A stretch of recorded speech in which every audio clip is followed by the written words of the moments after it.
कहते हैं कि अपनों ने लूटा गैरों में कहां दम था।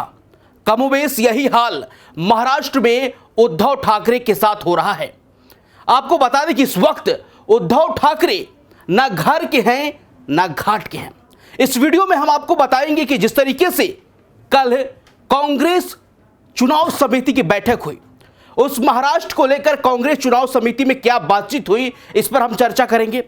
और इस वीडियो में हम आपको बताने की कोशिश करेंगे कि उद्धव ठाकरे का अगला प्लान क्या होगा और किस तरीके से कांग्रेस पार्टी उद्धव को निपटाने की पूरी तैयारी कर रखी है, इस पर भी हम चर्चा करेंगे। जी हां, कांग्रेस पार्टी उद्धव को निपटाने के लिए पूरी स्क्रिप्ट तैयार कर दी है। इस वक्त आपको बता दें कि महाराष्ट्र चुनाव को लेकर दिल्ली से लेकर मुंबई तक सियासी तपिश जारी है और इस वक्त इस तपिश में उद्धव ठाकरे फंसते हुए नजर आ रहे हैं। हमारे प्रधान संपादक सुनील राउत जी इस वक्त हैं, जो कि सिलसिलेवार तरीके से बताएंगे कि कैसे उद्धव को खत्म करने के लिए कांग्रेस ने सारी स्क्रिप्ट रच दी है।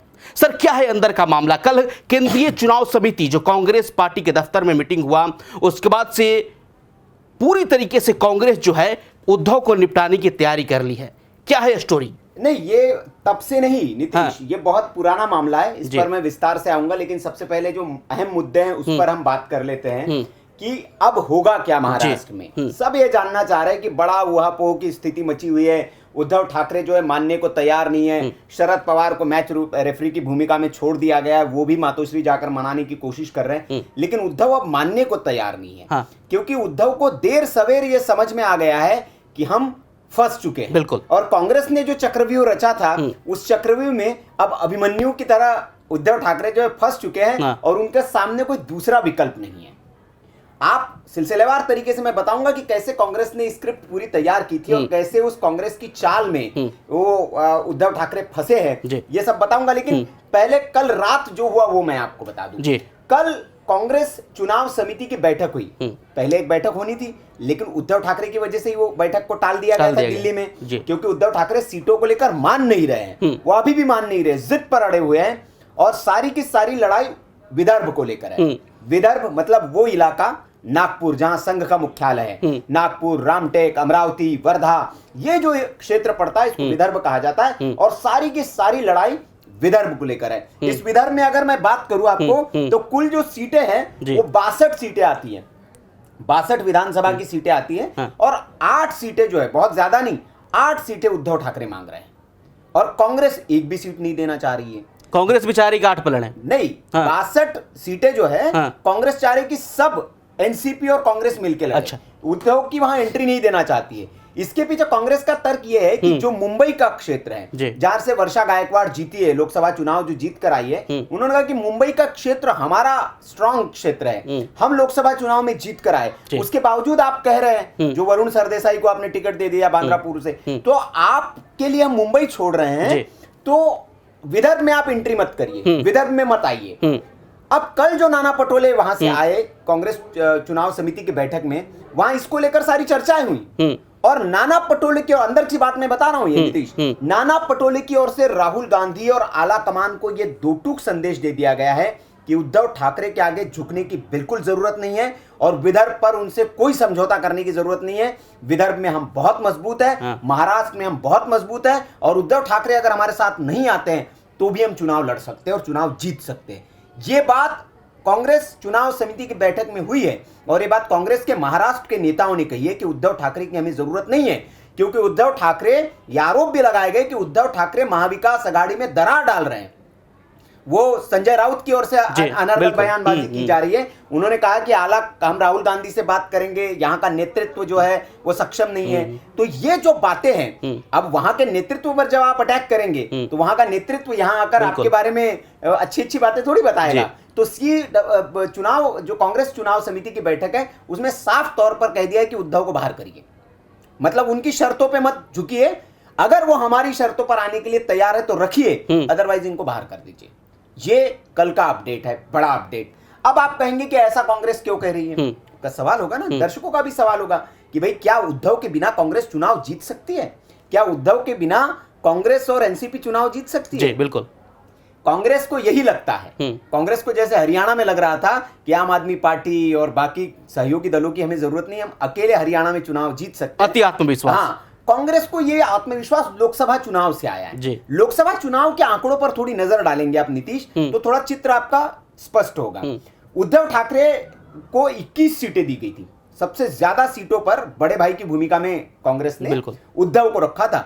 21 सीटों पर चुनाव लड़ा था, कांग्रेस अपनी 17 पे लड़ी थी, 4 सीटें कम, कांग्रेस दूसरे नंबर पर और शरद पवार तीसरे नंबर पर 10 सीटों पर लड़े थे। रिजल्ट जब आया तो पूरा रिवर्स हो गया। बिल्कुल, कांग्रेस 17 में से 13 सीटें जीती, मैं 4 सीटें वो लॉस कर गई। 9 सीटें मात्र उद्धव ठाकरे जीत पाए 21 में से, और 8 सीटें 10 में से शरद पवार जीत गए। अब स्ट्राइक रेट अगर हम देखेंगे तो शरद पवार और कांग्रेस का बहुत ज्यादा है और उद्धव ठाकरे कहीं है ही नहीं। अब बात असल में यह है कि असली शिवसेना कौन, शिंदे बनाम उद्धव की अगर आपस में तुलनात्मक अध्ययन किया जाए, 2.25 लाख वोट ज्यादा मिले हैं शिंदे की शिवसेना को उद्धव की शिवसेना से। उनके सांसद ज्यादा जीत के आए हैं उद्धव की शिवसेना से, स्ट्राइक रेट शिंदे की शिवसेना का ज्यादा है। तो इससे यह पता चलता है कि उद्धव की स्वीकार्यता महाराष्ट्र में बची नहीं है। एकनाथ शिंदे के पास विधायक भी ज्यादा है। हाँ, कांग्रेस 40 विधायक के साथ हो गए, 14 विधायक इनके पास बचे थे। लेकिन महाराष्ट्र की जनता, क्योंकि ये कहा गया था कि ये लोकसभा चुनाव में तय हो जाएगा कि महाराष्ट्र की जनता किस के साथ है, शिंदे के साथ है या उद्धव के साथ है, तो उस लोकसभा चुनाव में एक तय हो गया कि शिंदे के साथ महाराष्ट्र की जनता है, उद्धव को असली शिवसेना नहीं मान रही। दरअसल ये है कि शिवसेना की जो लेगेसी है, बाला साहेब ठाकरे की लेगेसी कट्टर हिंदुत्व की लेगेसी थी, और उस लेगेसी से उलट जाकर सत्ता के लिए, कुर्सी के लिए उद्धव ठाकरे ने कांग्रेस का साथ लिया, कांग्रेस के शरणागत हो गए, कांग्रेस के शरण में गए।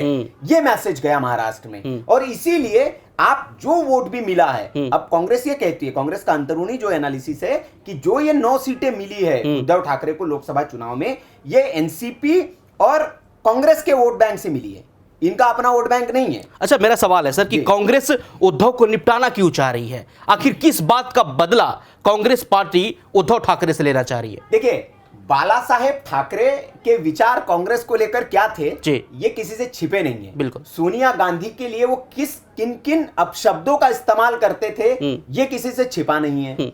अब जिस सोनिया गांधी के लिए अपशब्दों का खुलेआम इस्तेमाल करते थे उद्धव ठाकरे के पिताजी, और शिवसेना कांग्रेस के नेताओं को लेकर, खासतौर पर कांग्रेस को लेकर जिस तरह के विचार उनके थे, वो उसके बाद कोई नहीं सोच सकता था कि वो कांग्रेस पार्टी शिवसेना के साथ मिल सकती है। लेकिन कहते हैं फिल्मों में, कभी कभी आपने देखा होगा, कई फिल्में ऐसी होती है कि जब किसी दुश्मन को निपटाना है तो दुश्मन को दुश्मन बनकर आप नहीं निपटा सकते, उसको दोस्त बन जाइए उसका, तो दोस्त बनकर आप आसानी से निपटा सकते हैं, उसकी कमजोरी को पता कर सकते हैं। हाँ, दोस्त बनेंगे आप, साथ में रहेंगे उसके, तो उसकी 2 बातें आपको पता चलेगी, आप उसके घर में आना जाना रहेगा आपका, आपकी उसकी कमजोरियां पता रहेगी, और फिर धीरे धीरे उसकी बातें आप पता चलेगी, और फिर पीठ में छुरा घोंपना आसान हो जाएगा, क्योंकि दुश्मन अगर आप रहेंगे तो आपको छाती पे वार करना पड़ेगा। दोस्त जो होता है या जानकार जो होता है पीठ में छुरा दे सकता है। तो उद्धव के साथ वही हुआ, उद्धव समझ नहीं पाए, उद्धव सत्ता के मोह में, लालच में वो चले तो गए कांग्रेस के साथ। लेकिन आप देखिए कांग्रेस ने किस तरीके से उद्धव का जो वोट बैंक था, फिर लोकसभा चुनाव के आंकड़ों को हमें देखना पड़ेगा। 1 सीट थी महाराष्ट्र में, अगर हम 2019 की बात करें, 1 सीट थी कांग्रेस की, अभी कितनी है? 13 सीटें। 12 सीटों का इजाफा कांग्रेस को हुआ है लोकसभा चुनाव में, और कितना वोट शेयर बढ़ा है कांग्रेस का, यही आत्मविश्वास कांग्रेस का है। अगर विदर्भ की मैं बात करूं तो विदर्भ में जो 10 सीटें हैं लोकसभा की, उसमें से 7 सीटें कांग्रेस जीती है। इसीलिए विदर्भ में उद्धव ठाकरे की वो एंट्री नहीं चाह रहे, कह रहे कि जिस विदर्भ में यार 10 में से 7 सीटें हम जीत गए, उस विदर्भ में इनको एंट्री कैसे दे दे। तो ये सारी लड़ाई है। तो मैं इस पे आ रहा था कि क्यों निपटाना चाह रहे, तो जो पुरानी वाली बात थी, तो उसका बदला लेने का ये बहुत आसान तरीका था। अब देखिए कि उद्धव के पास बचा क्या, उद्धव के आपने अपने में मिला के सेकुलर बना दिया। बिल्कुल। उस पार्टी की एक आइडियोलॉजी थी कि ये कट्टर हिंदुत्व वाली पार्टी है।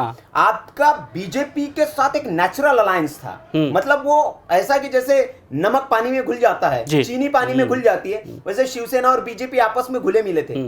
लेकिन आप शिवसेना और कांग्रेस का गठबंधन तेल और पानी का गठबंधन है कि पानी में तेल डाल देंगे तो सतह पर आ जाएगा, वो घुल नहीं पाएगा। तो ये शिवसेना घुल नहीं पाई, शिवसेना ने अपने आप को सेक्युलर बनाने की कोशिश की। कांग्रेस ने अपना स्टैंड नहीं बदला। कांग्रेस का स्टैंड वीर सावरकर पर वही है। वीर सावरकर को लेकर राहुल गांधी ने वैसी ही बयानबाजी की, आपने देखा होगा जी। लेकिन उद्धव ठाकरे ने अपना स्टैंड बदल लिया। उद्धव ठाकरे सेक्युलर हो गए।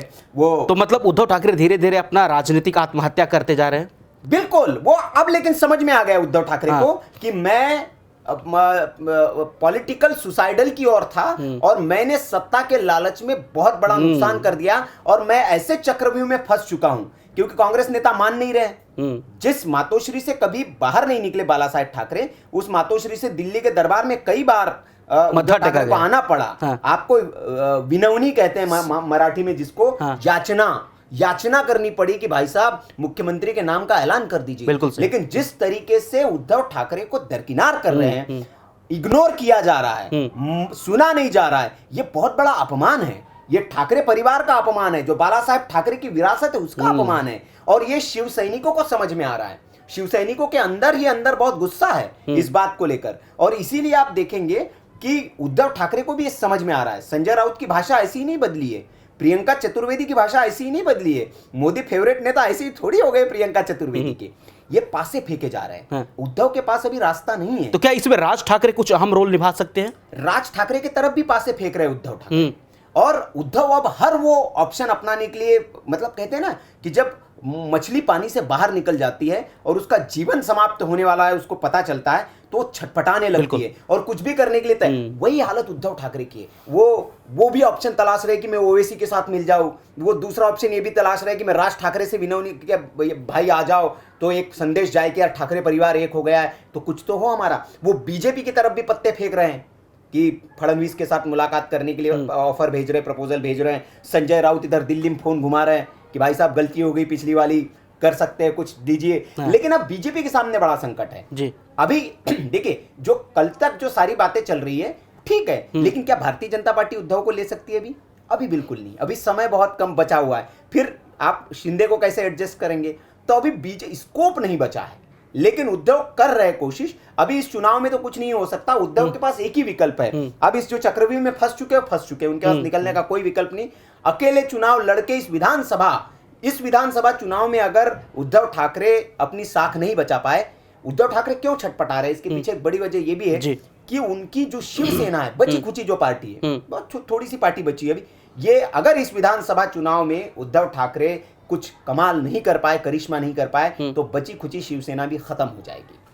इसीलिए उद्धव ठाकरे की छटपटाहट है। जिस सिलसिलेवार तरीके से हम आपको समझाने की कोशिश किए कि महाराष्ट्र विधानसभा चुनाव को लेकर इस वक्त उद्धव ठाकरे ना घर के रहें। एक और इसमें मैं पॉइंट बता दूं कि आप कहेंगे कि भाई ये दर्शक तो ये भी सवाल उठा सकते हैं कि कांग्रेस ने कैसे सुपारी ले ली है उद्धव ठाकरे शिवसेना की, और कैसे, भाई ये सवाल आपने पूछा नहीं मुझसे कि कैसे आप कह रहे कि कांग्रेस खत्म करने में लगी हुई है। अब आप बताइए, मैं आपसे एक सवाल पूछता हूं कि आप और हम दोस्त हैं और आपका कोई दोस्त है या आपके हमारे बीच में कोई गठजोड़ हुआ है, हम अलाई पार्टनर है, क्या मैं आपके पार्टी के किसी नेता को तोड़कर अपनी पार्टी में शामिल कराऊंगा? नहीं, बिल्कुल नहीं कराएंगे। नहीं। क्योंकि ये तो भाई हम वैचारिक मित्र हैं ना। लेकिन कल की खबर मैं आपको बता रहा हूं महाराष्ट्र से, कांग्रेस पार्टी ने उद्धव ठाकरे के एक बड़े नेता, पार्टी के प्रवक्ता को तोड़कर कांग्रेस में शामिल करा दिया जी। इधर आप बातचीत कर रहे टेबल के बैठकर सीटों की, और उधर शिवसेना में फूट कर रहे, शिवसेना को तोड़ रहे हैं आप। जो तोड़ने का आरोप उद्धव ठाकरे भारतीय जनता पार्टी और शिंदे पे लगाते थे, वो काम तो कांग्रेस कर रही है। यूपीए के नेताओं को तोड़कर अपने में शामिल करा रहे हैं। और अंदर की खबर मैं आपको बताऊं कि जिस विदर्भ को लेकर ये मामला फंसा हुआ है, उस विदर्भ में कांग्रेस ने अपने नेताओं को सक्रिय कर दिया है। अंदर की खबर बता रहा हूं, और ये संदेश दिया है कि जितने शिवसेना के नेता है उनको तोड़िए और कांग्रेस पार्टी में शामिल करिए, ताकि जो जिताऊ कैंडिडेट है वहां, अगर शिवसेना का भी जिताऊ कैंडिडेट है यूबीटी का, तो उसको हम कांग्रेस के सिंबल पर लड़ाएंगे, उसको कांग्रेस से टिकट देंगे, लेकिन विदर्भ की एक भी सीट उद्धव को नहीं देनी है। जिस कांग्रेस के नेता ने यूबीटी के नेता ने कांग्रेस ज्वाइन की है, उनका नाम है किशोर कन्हेरे। ये पार्टी के प्रवक्ता थे यूपीए के। परसों के दिन तक ये उद्धव ठाकरे के बारे में बढ़ाई कर रहे थे मंचों पर, अब कांग्रेस की बढ़ाई कर रहे हैं, कांग्रेस का पट्टा गले में डाल लिया। तो इसलिए मैं कह रहा हूं कि पूरी तरह से उद्धव अब फंस चुके हैं, और कांग्रेस भी अपने उस स्टैंड पर है। कांग्रेस अब समझ चुकी है कि उद्धव कहीं के नहीं बचे हैं, तो अब कांग्रेस भी अपने आक्रामक मूड में आ गई है। कांग्रेस आरोप लगा रही है कि ये भैया दरार डाल रहे हैं, इनकी जरूरत नहीं महायुति में, महाविकास आघाड़ी को ये खराब कर रहे हैं, आला कमान को संदेश दे, बाहर करो इनको। इनको जरूरत नहीं देने की, शरद पवार और हम मिलकर चुनाव लड़कर सरकार बनाने में सक्षम हैं। तो ये वहां पर हो रहा है। लेकिन बहुत बड़े राजनेता हैं शरद पवार। हाँ। तो क्या इसमें शरद पवार कुछ करेंगे? क्या मैच रेफरी की भूमिका में शरद पवार आएंगे? शरद पवार देखिए बहुत खिलाड़ी चालाक आदमी है, वो राजनीति के चाणक्य कहा जाता है उनको। वो उनका एक बयान देखने लायक है। उनसे जब पूछा गया कि यार ये सब इतना चल रहा है, बवाल मचा हुआ है महाराष्ट्र में, आपके रहते हुए ये कैसे हो रहा है? तो उन्होंने कहा कि यार देखिए मेरी सीधी भूमिका उसमें नहीं है। मैंने जो हमारे महाराष्ट्र के अध्यक्ष हैं एनसीपी के जयंत पाटिल, वो उस चर्चा में है, तो इसलिए मुझे कुछ पता नहीं है। मैं मतलब वो बाहर से तमाशा देखने वाला एक आदमी होता है ना, पता सब है, लेकिन वो तमाशा देख रहा है और सही वक्त का इंतजार कर रहा है कि कैसे उस सही वक्त पर सही फैसला लिया जाए। अब आप कहेंगे कि शरद पवार क्या चाहेंगे? शरद पवार भी यही चाहेंगे कि उद्धव ठाकरे को बाहर कर दिया जाए, क्योंकि ज्यादा सीटें लड़ने को मिलेगी। भाई जो जिन 50 मान लीजिए 50 भी सीटें अगर उद्धव ठाकरे को आप देते हैं, 50 सीटों की बात हो रही है, 90 70 80 आप 50 ही देना चाहते हैं उनको, कब लोअर हम स्ट्राइक पकड़ के चले कि 50 आप सीटें, 50 सीटों में अगर उद्धव ठाकरे बाहर हो जाते हैं तो एनसीपी के खाते में कितनी सीटें बढ़ जाएगी? बिल्कुल भाई, दोनों मिला के आधी आधी 25 सीटें तो और लड़ गई ना आपकी। तो इसीलिए शरद पवार उस मोमेंट की तलाश में है कि इसको भैया ये बाहर हो जाए तो हम वो कर लें। बिल्कुल। तो किस तरीके से उद्धव ठाकरे महाराष्ट्र में कांग्रेस के चक्रव्यूह में फंस चुके हैं, हम आपको सिलसिलेवार तरीके से समझाएं। और आपको क्या लगता है इस वक्त उद्धव ठाकरे को क्या करना चाहिए? आपको कितना समझ आ रहा है? कमेंट बॉक्स खुला है, कमेंट करके जरूर बताइएगा। और बाकी देश और दुनिया की तमाम खबरों के लिए आप बने रहे हमारे साथ। धन्यवाद।